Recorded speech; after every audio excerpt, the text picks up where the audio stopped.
Pathanamthitta റാന്നിയിൽ മോഷ്ടിച്ച് കൊണ്ടുപോവുകയെ bike നിയന്ത്രണം വിട്ട് മറിഞ്ഞ് 3 പേർക്ക് പരിക്ക്. കുട്ടികളായ 3 പേർക്കാണ് പരിക്കേറ്റത്. കുട്ടികളാണ് നഗരത്തിൽ നിന്നും ബൈക്ക് മോഷ്ടിച്ചത്. CK അഭിലാലുണ്ട്. അഭിലാൽ, അങ്ങനെ മോഷ്ടിച്ച മുതലുമായി പോകുമ്പോഴുള്ള അപകടം, അതാണ് ഈ സംഭവത്തിൽ എടുത്തു പറയേണ്ടത്. വിവരങ്ങൾ.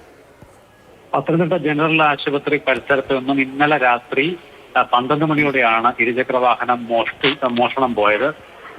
ഈ സമയം തന്നെ ഇവിടുന്ന് മോഷ്ടിച്ചു കൊണ്ടുപോയത് 3 പേർ ചേർന്നാണ്. അവർ മൂവരും 18 വയസ്സിന് താഴെ പ്രായമുള്ള ആളുകളാണ്. ഇങ്ങനെ മോഷ്ടിച്ചുകൊണ്ടുള്ള യാത്രക്കിടയിൽ മൂവരും ഒന്നിച്ച് യാത്ര ചെയ്യവേ നിയന്ത്രണം വിട്ട ഇരുചക്രവാഹനം റാന്നി മന്ദിരംപടിക്ക് സമീപം അപകടത്തിൽപ്പെടുകയായിരുന്നു. അമിത വേഗതയിലെത്തിയ ഇരുചക്രവാഹനം റോഡിലെ മതിൽ ഇടിച്ച് തകർത്ത ശേഷം താഴെ റബ്ബർ തോട്ടത്തിലേക്ക് മറിയുകയാണുണ്ടായത്. 3 പേരിൽ ഒരാൾക്ക് സാരമായ പരിക്ക് ഏറ്റിട്ടുണ്ട്. അദ്ദേഹത്തെ കോട്ടയം മെഡിക്കൽ കോളേജ് ആശുപത്രിയിൽ പ്രവേശിപ്പിച്ചിരിക്കുകയാണ്.